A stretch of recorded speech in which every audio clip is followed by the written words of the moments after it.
Welcome to the Explainer. Let's just dive right in, shall we? Today, we're taking a fresh look at a technique you've probably known since your very first chemistry lab. Yeah, I'm talking about thin layer chromatography, or TLC. You probably remember it as dipping a spotted glass plate into a beaker and watching the colors just kind of smear upward. But honestly, we're going way beyond those simple colored dots today. We're going to see how this seemingly basic tool is actually a mathematical powerhouse, entirely driven by some incredibly rigorous retention and separation parameters. There's a great quote that perfectly sets the stage for us. TLC is far from being the screening technique which it is still perceived as by many chemists. And honestly, that is a misconception we really need to shatter right off the bat. TLC isn't just some outdated, quick and dirty test to see if your reaction is done. As you're going to see, modern instrumentation and some heavy-hitting math have completely transformed it into a serious quantitative method.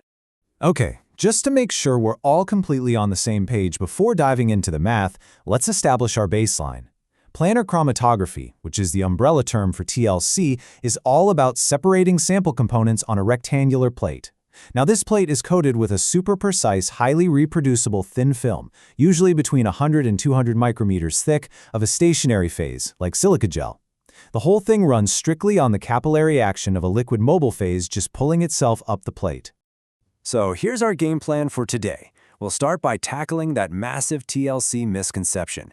Then we are going to master the retardation factor, dig into efficiency and resolution metrics, explore the sheer quantitative power of TLC, and wrap it all up with an ultimate showdown, TLC versus HPLC. All right, let's kick things off by mastering the retardation factor, or as I like to think of it, the great chromatographic track and field race. Seriously, think of TLC as a sprint.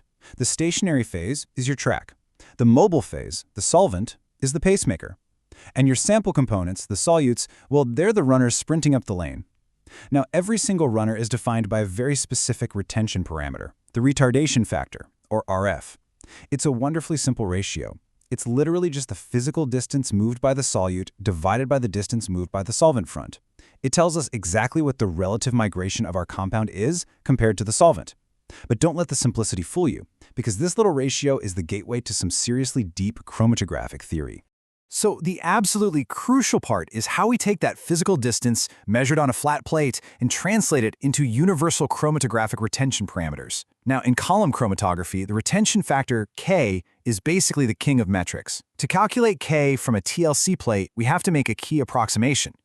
We assume that the ratio of migration velocities is roughly the same on the plate as it would be on a column. Because of that neat little trick, RF relates directly to K. The math works out so that K equals 1 over RF minus 1. Why does this matter? Well, it's a total game changer. It means you can take results from a simple flat TLC plate and transpose them directly onto an HPLC column using the exact same phases. Now that we've got our retention parameters down, let's talk about efficiency and resolution. Basically, how do we define the finish line? So we know how fast our runners are moving, right? But we need to evaluate the actual quality of the race. Did the runners stay tightly in their own lanes, or did they kind of spread out and bleed into each other? That brings us right to our separation parameters, efficiency, which we call N, and the height equivalent to a theoretical plate, or H. When you look at the formulas, notice that X is the migration distance of the compound, and W is the physical diameter of the spot on the plate. But here is the really wild part. Unlike column chromatography, where the flow rate is completely constant, in TLC, the solvent front actually slows down the higher it climbs up the plate. Because of that slowing speed, the efficiency, N, of a TLC plate is not a fixed number. It's a dynamic variable that changes the further the spot moves. And this completely explains why resolution in TLC is such a dynamic beast. Resolution, R, basically compares the separation between two adjacent spots against how wide they are. But remember, the solvent's migration velocity is a quadratic function over time. It's x squared equals kt. Because that speed is never constant, the resolution between two spots changes drastically depending on how far they've actually traveled up the plate. So what's the practical takeaway for you in the lab? Well, maximum resolution typically hits its absolute peak when a compound has an RF value right around 0.3. Hit that mark, and you got yourself the best possible separation. Okay, we've covered the math. Now let's move beyond those simple spots and look at the real quantitative power of modern TLC. So we've got the retention and separation parameters completely mapped out. Now we have to ask, how do we physically take a piece of glass with some barely visible chemical spots on it and turn that into hard, quantifiable data? Enter the densitometer. This piece of equipment scans the developed plate and measures absorption or fluorescence at very specific wavelengths. What you get is a pseudochromatograph.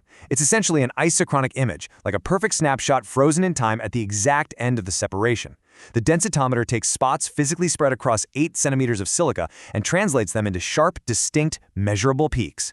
This right here is exactly how TLC transitions from a quick visual check into a rigorous quantitative method.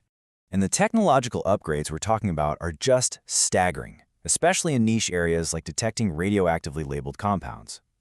Back in the day, chemists had to use autoradiography. They literally slapped a photo plate directly onto the TLC plate. It had terrible sensitivity, and you had to wait an agonizing 48 hours just for it to expose. Who has time for that? Today, we use what are called Charpak machines. These use video cameras to give us insane sensitivity, easily detecting just a few becquerels per square millimeter, and they do it fast. It is a massive leap forward. So, how does all this stack up against the reigning champion of the lab? It's time for the ultimate showdown, TLC versus HPLC. With automatic applicators, high-end densitometers, and a rock-solid grasp of theoretical plate math, quantitative TLC is absolutely a force to be reckoned with. Let's compare it point for point against HPLC. First up, sample throughput. Because you can spot multiple samples side by side all on one single plate, TLC can analyze 4 times more sample in the same amount of time as HPLC. Let that sink in. While HPLC forces you into this bottleneck of sequential one-by-one analysis, TLC just runs them all simultaneously. Plus, a TLC plate is single-use. You run it, you toss it. So the risk of sample cross-contamination, which is always a huge headache with reusable HPLC columns, is pretty much zero. Oh, and if you thought TLC was too basic for the really tricky stuff, think again. By using medium polarity bonded stationary phases, you can even use TLC to separate enantiomers, exactly like you would on an HPLC. The fact is, results from modern quantitative TLC are now genuinely comparable to HPLC, but often give you faster throughput and way simpler sample prep. It really makes you stop and look differently at the fundamentals. I mean, if an old-school, basic technique like thin-layer chromatography hides this much mathematical depth, retention theory, and quantitative power, well, what other basic scientific tools sitting in our labs right now are we completely underestimating? Give that some thought the next time you're setting up an experiment. Thanks for hanging out with me for this explainer, and keep learning.